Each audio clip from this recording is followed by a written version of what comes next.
आज की कहानी है रिटायरमेंट के बाद पिता और परिवार की कहानी। उन्हें एक निष्ठावान तथा समर्पित कर्मचारी बताया गया और उनके रिटायरमेंट जीवन की सुखमय कामना की गई थी। अंत में कार्यालय के मुख्य अधिकारी ने प्रशासन तथा साथी कर्मचारियों की ओर से एक सुंदर दीवार घड़ी, एक स्मृति चिन्ह के साथ ही रामचरितमानस की एक प्रति भी भेंट की थी। 38 वर्ष का लंबा सेवा काल पूरा करके आज वह सरकारी अनुशासन से मुक्त हो गए थे। वह दो बेटियों और तीन बेटों के पिता थे। अपनी सीमित आय में उन्होंने न केवल बच्चों को पढ़ा लिखाकर काबिल बनाया, बल्कि रिटायर होने से पहले ही उनकी शादियां भी कर दी थी। इन सब जिम्मेदारियों को ढोते ढोते वे खुद भारी बोझ तले दब से गए थे। उनकी भविष्य निधि शून्य हो चुकी थी। विभागीय सहकारी सोसाइटी से बार बार कर्ज लेना पड़ा था। इसीलिए उन्होंने अपनी निजी ज़रूरतों को बहुत सीमित कर लिया था। अक्सर पैंट शर्ट की जगह वह मोटे खद्दर का कुर्ता पजामा पहना करते। ऑफिस तक 2 किलोमीटर का रास्ता आते जाते पैदल तय करते। परिचितों में उनकी छवि एक कंजूस व्यक्ति की बन गई थी। बड़ा लड़का बैंक में काम करता था और उसका विवाह साथ में काम करने वाली एक लड़की के साथ हुआ था। मंझला बेटा एफसीआई में था और उसकी शादी भी अच्छे परिवार में हो गई थी। विवाह के बाद ही इन दोनों बेटों को अपना पैतृक घर बहुत छोटा लगने लगा। फिर बारी बारी से दोनों अपनी बीवियों को लेकर न केवल अलग हो गए, बल्कि उन्होंने अपना तबादला दूसरे शहरों में करवा लिया था। शायद वे अपने पिता की गरीबी को अपने कंधों पर ढोने को तैयार न थे। उन्हें अपने पापा से शिकायत थी कि उन्होंने अपने बच्चों को अभावों तथा गरीबी की जिंदगी जीने पर विवश किया। पर अब जबकि वह अब पैरों पे खड़े थे, क्यों न अपने श्रम के फल को स्वयं ही खाएं। हाथ की पांचों उंगलियां बराबर नहीं होती। उनका तीसरा बेटा श्रवण कुमार साबित हुआ और उसकी पत्नी ने भी बूढ़े माता पिता के प्रति पति के लगाव को पूरा सम्मान दिया और दोनों तन मन से उनकी हर सुख सुविधा उपलब्ध कराने का प्रयास करते रहते थे। सबसे छोटी बहू ने तो उन्हें बेटियों की कमी भी महसूस न होने दी थी।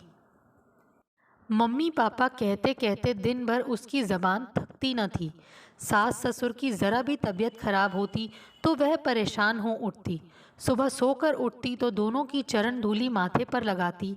सीमित साधनों में जहाँ तक संभव हो उन्हें अच्छा व पौष्टिक भोजन देने का प्रयास करती। सुबह जब वे दफ्तर के लिए तैयार होने कमरे में जाते तो उनका साफ सुथरा कुर्ता पजामा, रुमाल, पर्स, चश्मा, कलम ही नहीं बल्कि पॉलिश किए जूते भी करीने से रखे मिलते और वह गदगद हो उठते। ढेर सारी दुआएं अपनी छोटी बहू के लिए उनके होठों पर आ जाती। उस दिन को याद करके तो वह हर बार रोमांचित हो उठते जब वह रोज़ाना की तरह शाम को दफ्तर से लौटे तो देखा बहू बेटा और पोता पोती सब इस तरह से तैयार थे जैसे किसी शादी में जाना हो। इसी बीच पत्नी किचन से निकली तो उसे देखकर वह हैरान रह गए। पत्नी ने बहुत सुंदर सूट पहन रखा था और आयु अनुसार बड़े आकर्षक ढंग से बाल संवारे हुए थे। पहली बार उन्होंने पत्नी को हल्की सी लिपस्टिक लगाए भी देखा था। यह टुकुर टुकुर क्या देख रहे हो, आपका ही घर है, पत्नी बोली। पर यह सब बात क्या है, किसी शादी में जाना है? सब बता देंगे, पहले आप तैयार हो जाइए।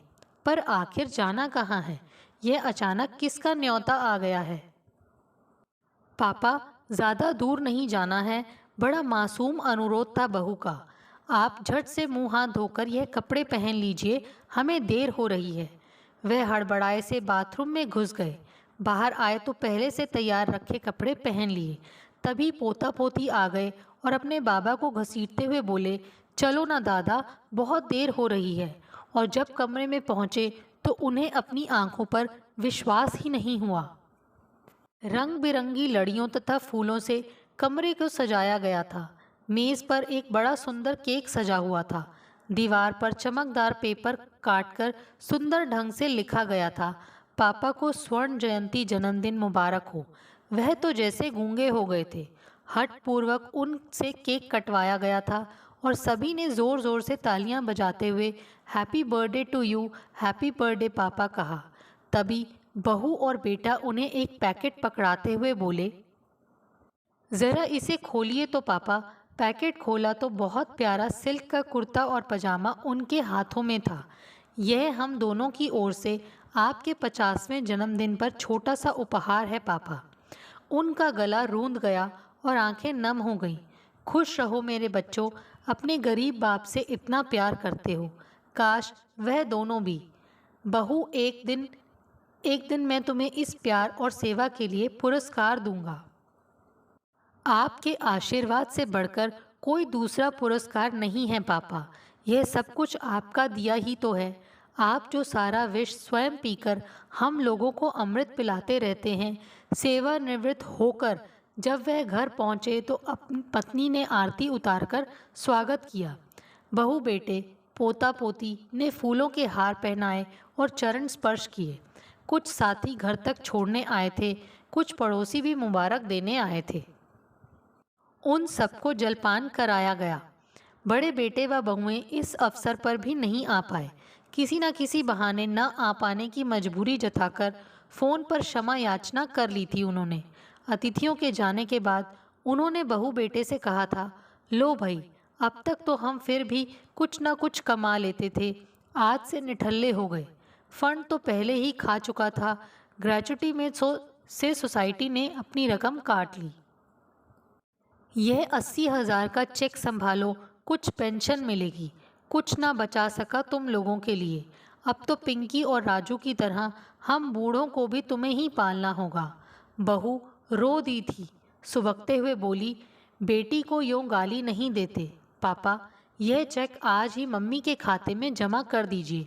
आपने अपनी भूख प्यास कम करके, मोटा पहनकर, पैदल चलकर, एक एक पैसा बचाकर बेटे बेटियों को आत्मनिर्भर बनाया है। आप इस घर के देवता हैं पापा, हमारी पूजा को यूँ लज्जित न कीजिए। उन्होंने अपनी सुबकती हुई बहू को पहली बार सीने से लगा लिया था और बिना कुछ कहे उसके सिर पर हाथ फेरते रहे थे।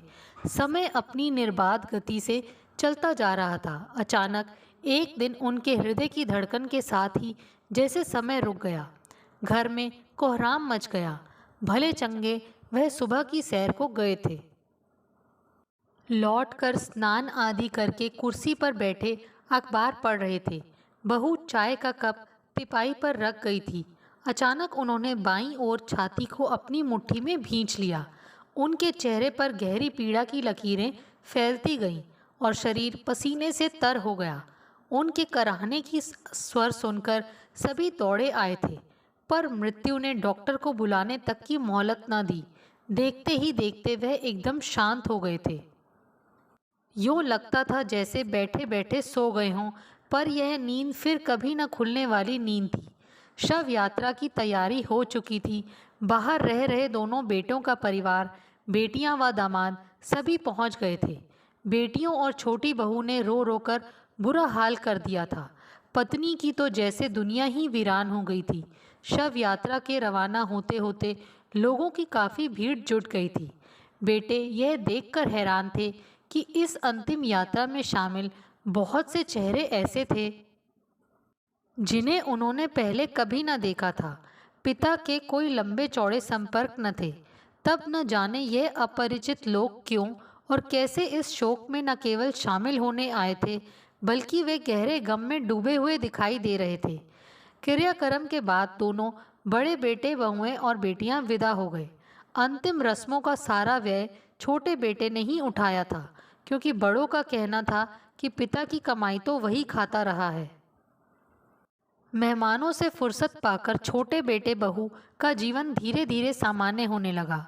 बेटे के ऑफिस चले जाने के बाद घर में बहू व सास प्राय उन्हीं बातें ले बैठती और रोने लगती, फिर एक दूसरे को स्वयं ही सांत्वना देती। कुछ ही दिन बीते थे।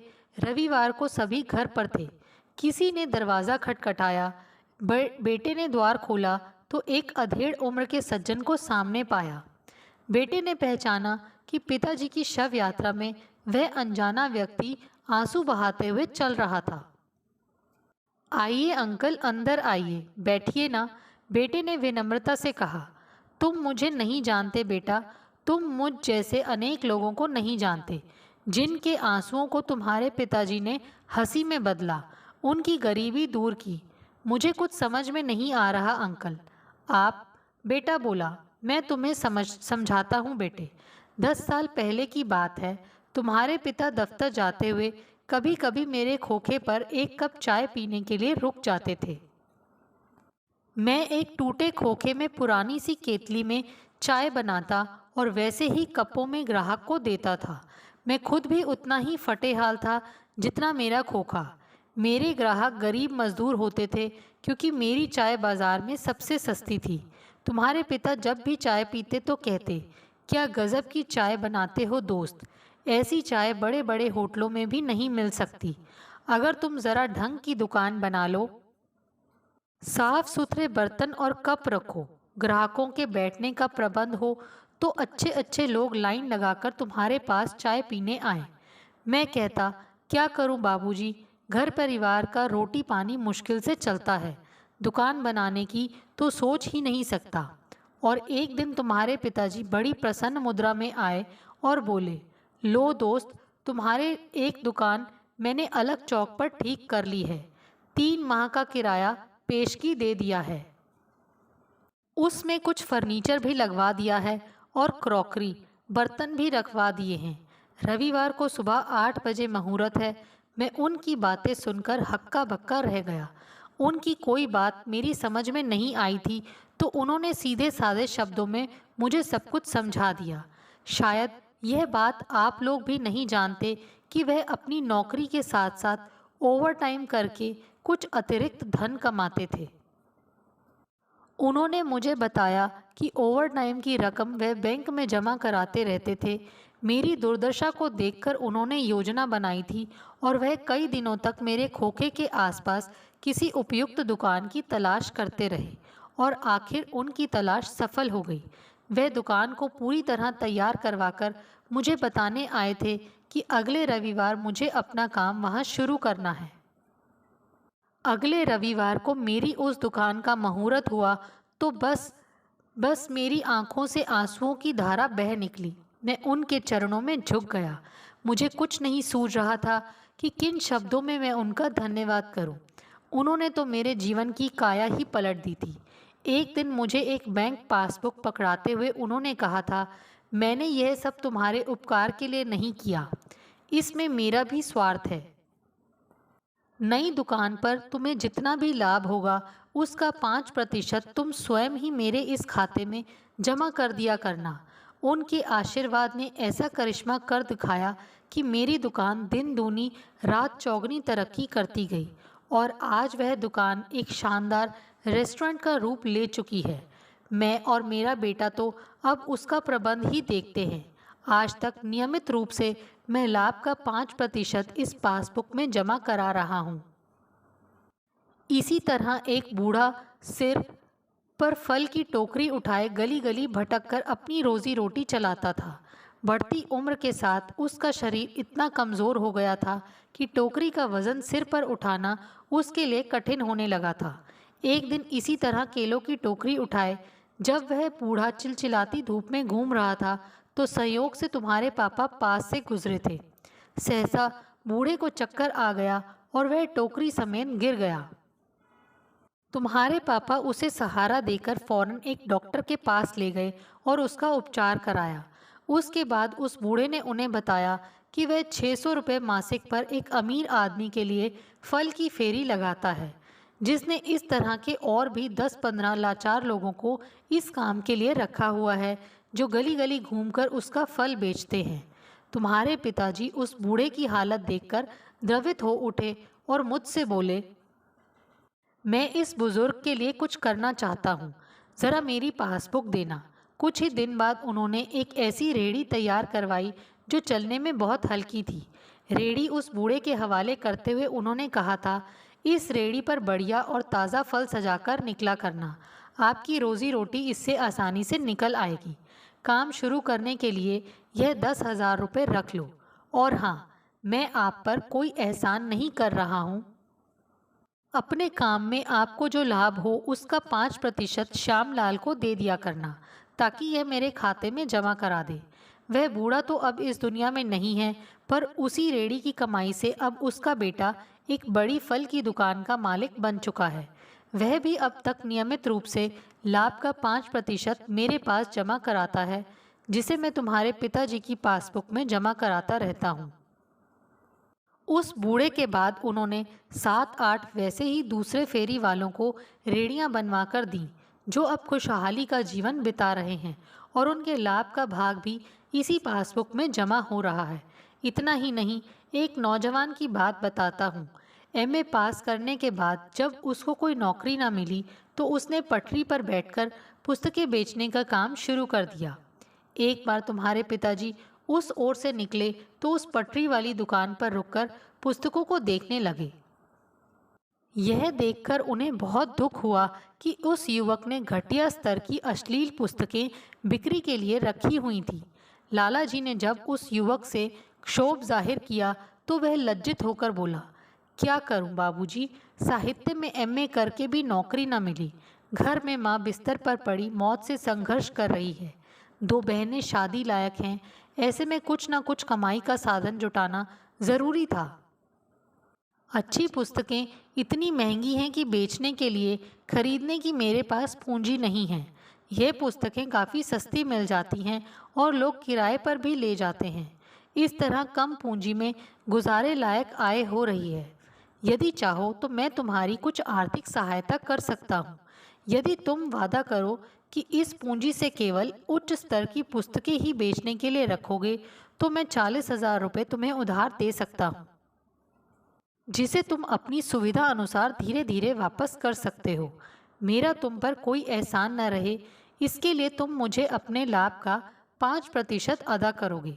शायद तुम्हें यह जानकर आश्चर्य होगा कि तुम्हारे पिताजी द्वारा लगाया गया वह पौधा आज फल फूलकर कैपिटल बुक डिपो के रूप में एक बड़ा वृक्ष बन चुका है और शहर में उच्च स्तर की पुस्तकों का एकमात्र केंद्र बना हुआ है।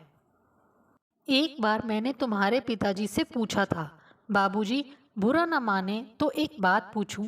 वह हंसकर बोले थे, तुम्हारी बात का बुरा क्यों मानूंगा, तुम तो मेरे छोटे भाई हो। कहो क्या बात है। आपने बीसियों लोगों की जिंदगी को अंधेरे से निकालकर उजाला दिया है। उनकी बेबसी और लाचारी को समाप्त करके उन्हें स्वावलंबी बनाया है। पर आप स्वयं सदा ही अत्यंत सादा जीवन व्यतीत करते रहे हैं। कभी एक भी पैसा आपने अपनी सुविधा या सुख के लिए व्यय किया हो, मुझे नहीं लगता। आखिर बैंक में जमा यह सब रुपया और बीच में ही मेरी बात काट दी थी। उन्होंने वह बोले थे, यह सब मेरा नहीं है श्यामलाल, इस पासबुक में जमा एक एक पैसा मेरे छोटे बेटे और बहू की अमानत है। तुम्हें छोटा भाई कहा है, तभी तुमसे कहता हूँ। मेरे बड़े बेटे और बहुएं अपने अपने बच्चों को लेकर मेरे बुढ़ापे का सहारा बोझ छोटे बेटे पर छोड़ गए। दूसरे शहरों में जा बसे हैं और ये मेरे छोटे बच्चे दिन रात मेरे सुख और आराम की चिंता में रहते हैं। बहू ने तो मेरी दोनों बेटियों की कमी पूरी कर दी है। मेरा उससे वादा है श्यामलाल कि मैं उसे एक दिन उसकी सेवा का पुरस्कार दूंगा। मेरी बात गांठ बांध लो। जब मैं ना रहूं तब यह पासबुक जाकर मेरी बहू के हाथ में दे देना और उन्हें सारी बात समझा देना। मैंने अपनी वसीयत भी इस लिफाफे में बंद कर दी है, जिसके अनुसार यह सारी पूंजी मैं अपनी बहू के नाम पर कर दी है। यही उसका पुरस्कार है। बहू की आंखों में गंगा जमुना बह चली थी। श्यामलाल ने उसे ढाढ़स बंधाते हुए एक लिफाफा और पासबुक उसके हाथों में थमा दिए। बहू रोते रोते उठ खड़ी हुई और धीरे धीरे चलकर पिता की तस्वीर के सामने जा पहुंची और हाथ जोड़कर खड़ी हो गई। उसकी आंखों से निरंतर आंसू बह रहे थे। उसके मुंह से केवल इतना ही निकला, पापा। दोस्तों, आपको हमारी ये कहानी कैसे लगी? प्लीज़ कमेंट्स करके बताइए। Thanks for watching this video.